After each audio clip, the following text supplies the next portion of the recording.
I saw this post earlier on X. No, I'm not going to call it Twitter. Y'all get over it. And it got me thinking, is this reflected at all in American culture? I am the chosen one. I think God calls all of us to fill different roles at different times, and I think that he wanted Donald Trump to become president, and that's why he's there. Mr. President, I know there are people that say, you said you were the chosen one, and I said you were. What is your view kind of spiritually on the sovereignty of God and what he's doing exactly by putting Donald Trump as president of the United States? Well, I think it goes to show that everything happens for a reason. Could it be that President Trump right now has been sort of raised for such a time as this, just like Queen Esther, to help save the Jewish people from an Iranian menace? As a Christian, I certainly believe that's possible. I think that God sometimes places people for lessons and sometimes places people for change. I am confident that the Lord is at work here. Explain why you say that God has given President Trump the authority to attack North Korea. The Bible, especially Romans 13, does give President Trump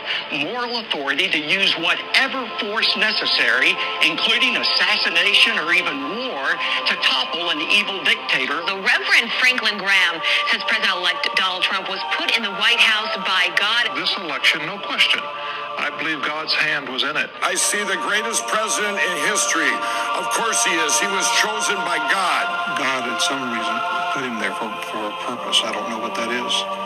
But we need to get behind him and support him. To say no to President Trump would be saying no to God. You really believe that God divinely interjected himself into the campaign and actually chose Donald Trump to win?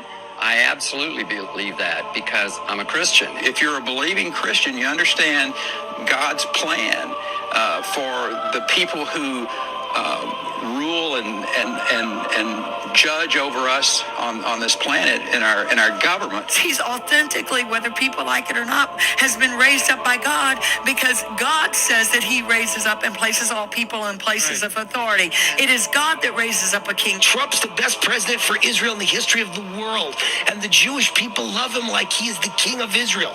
They love him like he is the second coming of God. Of course the president's not the king. The president's far more powerful than the king. The president has the power that kings have never had. He's very, very powerful office, and the framers wanted it that way. And I hear you. You're like, oh, but that's Vice. Of course they're going to say something like that.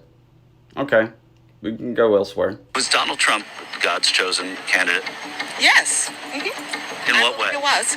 Well, first of all, he loves the Lord. I mean, he's been the most pro-Christian president that we've had in a long time. And for those of you that don't know what the word Lord means or its origins, I'm just going to leave this up on the screen for a moment so you can take a look at it.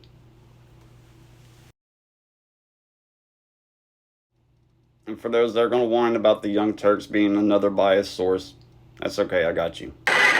In this part of Florida, they are not shy about their support for Donald Trump.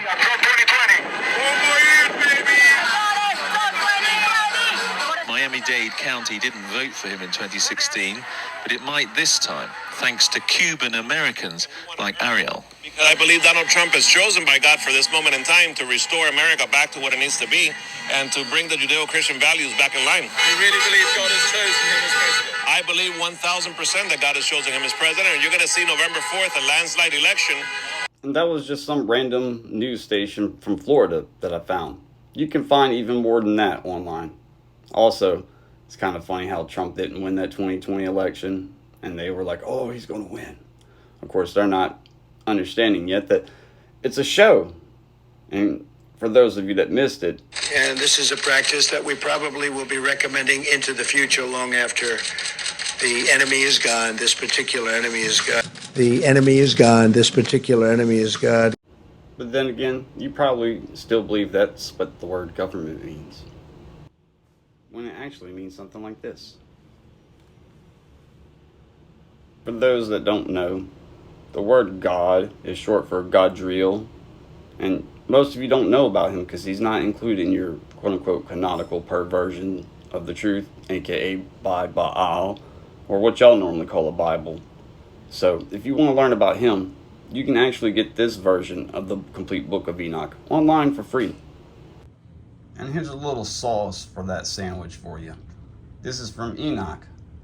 And the third was named Gadriel. It is he who showed the children of men all the blows of death. He led astray Hua, and showed the weapons of death to the sons of men, the shield and the coat of mail, and the sword for battle, and all the weapons of death to the children of men. But for those that are seeking to learn the truth about this little season that we live in a post-millennial kingdom, please be sure to follow me now on my new accounts at Yah's Fellowship, because we are Yahuwah's Fellowship, and we are the prize. Love, gratitude, and care. Y'all have a good one.